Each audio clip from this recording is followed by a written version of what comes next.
Hello, good morning, good afternoon, good evening from wherever you are watching from. Welcome to Ugandan Kitchen in another video. So in today's recipe, we are preparing Ugandan pancakes.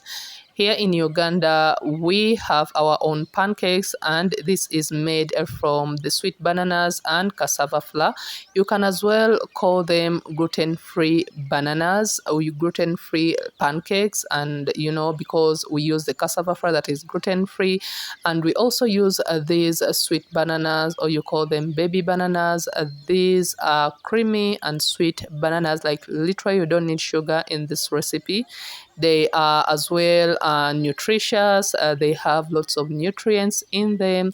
They have the potassium, they have the carbohydrates, they have fiber, they have lots of the other, they have the natural sugar because they are naturally sweet. So they are really nice, and they are the ones we use in this recipe. So like you can see there, I used around 17 to 20 sweet bananas, or you can as well call them lead finger bananas. To my returning subscribers, thanks for keeping it on Ugandan Kitchen. Thanks for liking, sharing. It really means a lot. And if it is your first time on the channel, kindly help me grow by subscribing to the channel, like the video, and leave a comment. So we mash them up until they are creamy and really soft before we move on to our next ingredient that we are going to add on in this recipe. So follow me on TikTok, Ugandan Kitchen, Instagram, Ugandan Kitchen, and YouTube here, Ugandan Kitchen. I have two channels. I have the Uganda channel and also the English channel. So once you are done, you can go ahead and spice up depending on what kind of spices you would love to taste in these bananas.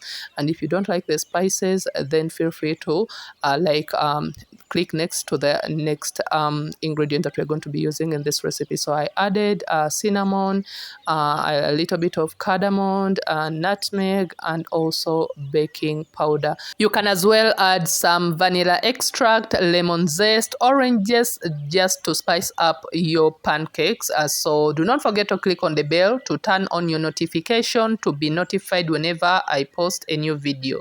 So once we are done mixing all that up, we go ahead and you sieve your cassava flour.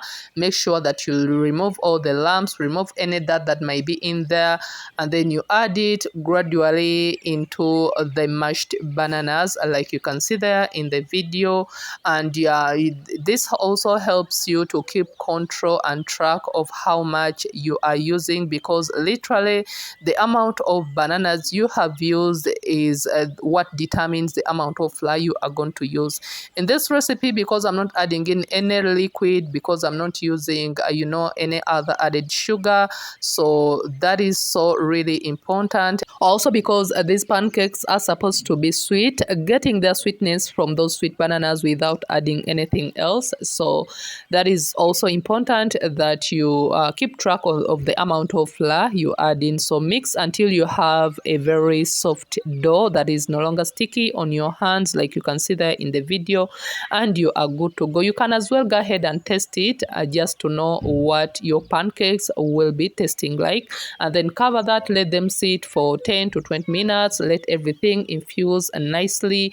And then after, like you can see there, we go ahead and just transfer that onto a parchment paper or baking paper. Now this is non-sticky, and the reason why I transferred that dough onto the parchment paper is because I want, when I am rolling and cutting out these pancakes, I can easily get them off the parchment paper and then take them into the oil. However, if you do not have a parchment paper or baking paper, then you can just sprinkle a little bit of cassava flour onto the surface where you are going to work from, and then add your dough, knead it for a minute or two, and then roll and cut out your pancakes. You can use a glass, you can use any cookie cutter of your choice to come up with a different shape. I mean, it is all up to you. Whatever works for you is just fine. So the reason why I wanted to use a baking paper is, like you can see, it is non-sticky, and you can see like literally you are able to get out those pancakes so easily. However, if you use a surface, then you can do with the help of a knife to get out those pancakes. pancakes and you are good to go. So you fry them on medium heat until they brown. Don't let them get golden because by then they will not have a very nice color upon them cooling down. So once they turn exactly brown, once they start to brown, immediately you drain them out of the oil, and you let them sit on a paper towel or kitchen towel, and you are good to go. You cover them in an airtight container such that all that steam gets back into those pancakes, and once they cool, they come out soft and so yummy, like you can see there in the video. And you can have these with tea, black tea, African tea, whatever kind of tea you would love to have them with. Until next time, like, share and subscribe. Thanks for watching.